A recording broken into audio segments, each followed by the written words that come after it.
You know, the hardest thing about filming for YouTube is that I don't know where to look. Like, where is the camera? Where are you?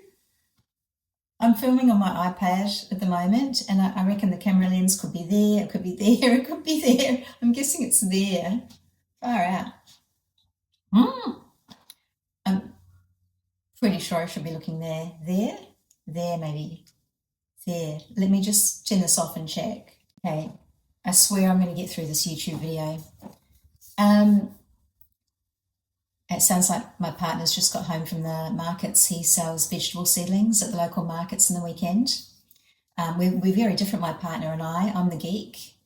I like all things geeky, and he's hands-on. He's a beautiful, beautiful man. So anyway, I'm in the kitchen. I've just made one of these bad boys. It's a raw silver beet roll. You can never have too much butter, can you? Yum. So I'm feeling healthy, and I've been on the rebound, and my hair's a bit wet, so I'm feeling energetic, and I'm about to get back into some branding work. So I thought I'd show you the logo designs and the general branding I've shown my most recent client, and see if you can guess which design he liked the most. It also gives you an idea of what kind of work I'm getting as an over 55 freelancer, because we do battle ageism, sexism, and even if you're not working for a company, you still experience it as a freelancer. And I'll also show you an experiment I did with ChatGPT to see if it could replace me entirely, so that my client wouldn't have to pay me anymore, which sounds silly. Why would a freelancer not want a client pay them anymore? But just for long-term sustainability for this client, it's going to be much better if they can do it themselves. It's like a husband-wife business, and the wife, Annie, is certainly more than capable of doing some of the graphic design and the scheduling and all that kind of social media stuff herself. So this branding is for a client, a really nice guy, Michael. He lives in the same rural village in Australia that I do. He runs a podcast called Owner to Owner, which talks about business strategy for small businesses that are already doing pretty well. They're very successful, but they could do much better. Anyway, so this is what he had beforehand. It was really quite bad. Sorry, Michael. Quite bad generic clip art. The line spacing and letter spacing were off. There was no emotional connection. There were no human faces. The images were often in the wrong image ratio for whatever platform it was on. For example, here's his head cut off in his LinkedIn video. And there was no brand strategy. He did have a brand document, but it hadn't been implemented, and it was out of date, and it was quite old-fashioned in terms of the logo. His social media was also filled with a mix of image types with different fonts, different sort of uses of the logo that weren't appropriate, and there was no cohesive branding at all. So here are the variations that I gave my client. And these versions on this page are my favourite, and I was really hoping that Michael would choose this style. It's a play on the speaker, the pause button, and the volume iconography, while also incorporating the letters O, O, and 2 for his new brand name, Owner to Owner. And I just really like it. I just especially like how it looks like a face as well. It's definitely memorable, which is what you want a brand to be. And here's how it looks as icons and business cards as well. By the way, for design, I use Affinity Designer. It's a fantastic alternative to Adobe Illustrator. It's just a one-off fee, while Adobe Illustrator, of course, is monthly subscription and hell's bells expensive. And it's made a lot of people in the freelance world very grouchy with its money-grabbing tactics. Adobe products are great if you can afford them. But when you're a freelancer working from home, especially when you're over 55 and every penny counts, you just have to use a decent vector alternative that is very good, very high quality, like Affinity Designer is, but doesn't charge a monthly fee like Adobe. Actually, Canva just bought Affinity Designer for 380 million, something like that, because Canva can't do vector images. So it will be interesting to see how Canva get into the vector game.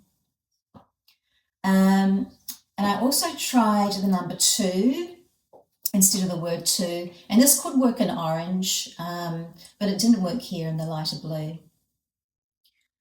These are my next draft variations. Still just keeping it simple, and out of these ones, I like this microphone style the best, with an optional signature if you wanted it. And here's how it could look on business cards and in icons.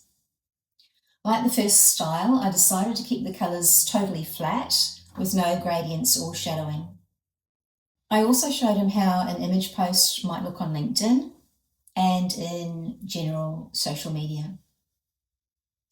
But the design that Michael chose was actually my least favourite, and that was this one. It's just busier than the other ones. It will be harder to see at a smaller size, and it will need to be adjusted for fav icons and icons.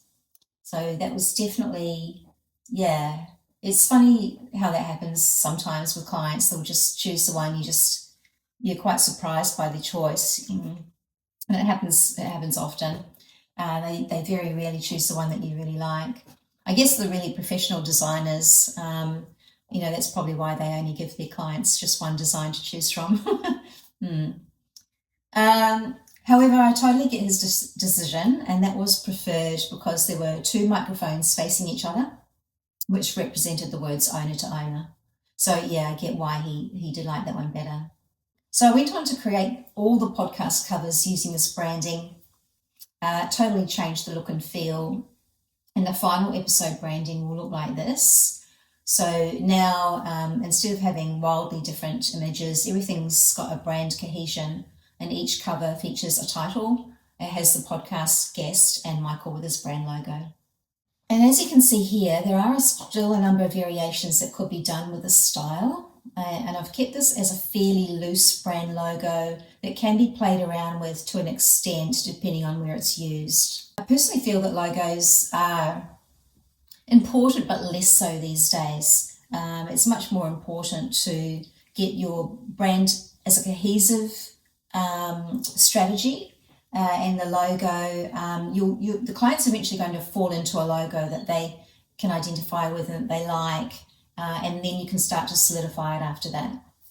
We're hoping we can get to a point where Michael won't need me anymore, and we can set up templates for Michael's wife Annie to create images without her having to use vector software, as she's not familiar with professional vector software.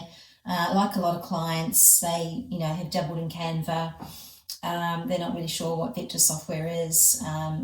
But Affinity Designer is quite simple, so I'm hoping that we could potentially train her up if I just do all the templates and she can just drop the guest images in. Now that ChatGPT is starting to do really good image generation, I thought, well, let's try it. Let's see if she can vibe brand. So I gave Michael a quick social media clip to show him whether ChatGPT could actually do his branding for him. And this is what came out of that experiment.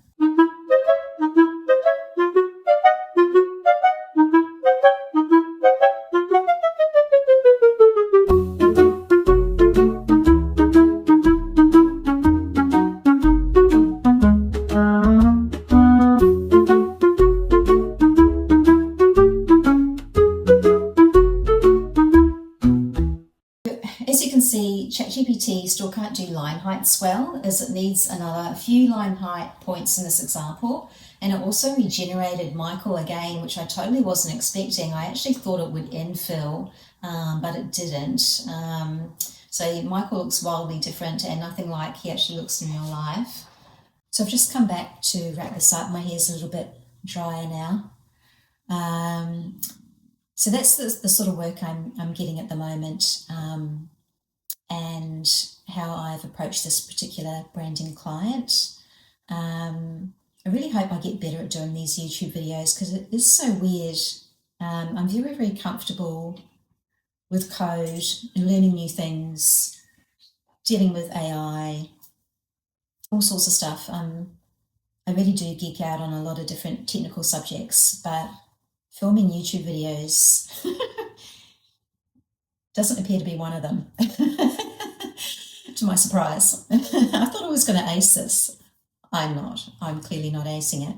I've forgotten to wear my microphone today as well, but whatever. So if you can boost me in the YouTube stakes to get the video seen more, that'd be great, obviously. But more importantly, I really do want to hear from other freelancers, females who are over 55, who are working from home, and yeah, it'd just be great to meet, because I actually don't know any freelancers over 55 who are female at all. So, and I do live in a rural area of Australia.